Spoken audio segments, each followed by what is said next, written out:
Hello and welcome back to SB Nation's NFL Power Rankings. It's Week 13. Where does your team fall this week? Let's find out. Number 1, we've got the good old Houston Texans, who stay at the top spot for the 4th consecutive week. Texans reclaim the pole after stuffing the Titans 24-10, with their defense recovering 3 fumbles and catching 3 interceptions to secure that win. Texans win coupled with the Colts loss this weekend means Houston will clinch its 2nd straight division crown. Not too bad. Next, Falcons stay at number 2 after defeating New Orleans on Thursday night.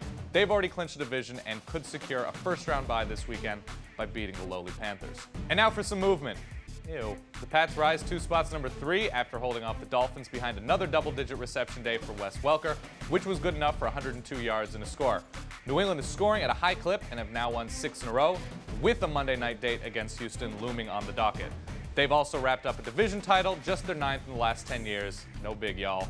Broncos move up 2 spots as well, and I think it's safe to say that the investment in Peyton Manning was well worth that sweet, sweet cash. This week, it was 242 yards and 3 touchdowns against the Bucs, as he hooked up with Demaryius Thomas twice in the end zone. Sup, ladies? With Denver now clinching the AFC West. Rounding out the top 5, the 49ers dropped 2 spots after losing to the Rams in overtime after almost finishing this game in a tie again this season. But Sunday, the game ended with Legatron nailing a couple of 50-plus yard field goals to close things out. I guess no matter who the San Francisco quarterback is, they just can't beat the Rams. That's weird.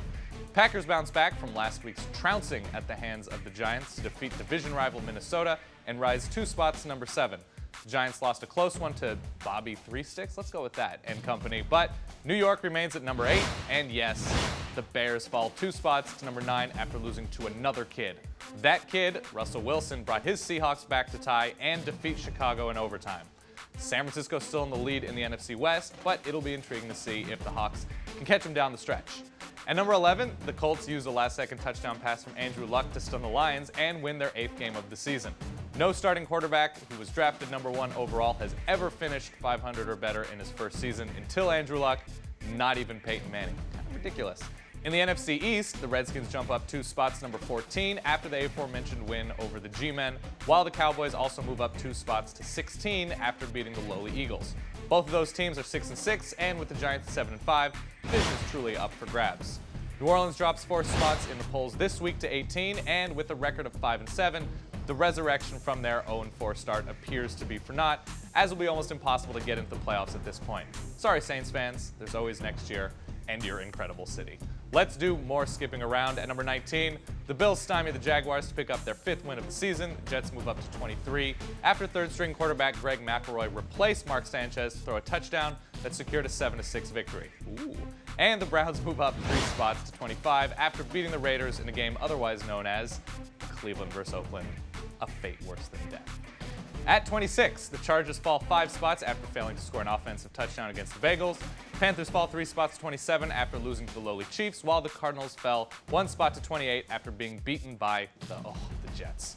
Are you sad today? Here's some numbers to cheer you up. Arizona quarterback Ryan Lindley, 10 of 31 through the air, 72 yards, 1 interception. You're welcome. Finally, the Chiefs move up a spot to number 31 after an emotional win over the Panthers, while the Eagles fall 6 runs to dead last. They've lost 8 games in a row. At the time of their last win, Mitt Romney was a name we all still knew. That's how time flies. Now, that's it. Who's too high? Who's too low? And who's bigger, Mr. Bigger or his son? Let us know in the comments. Subscribe to the channel above. The answer is his son, because he's a little bigger. See you soon.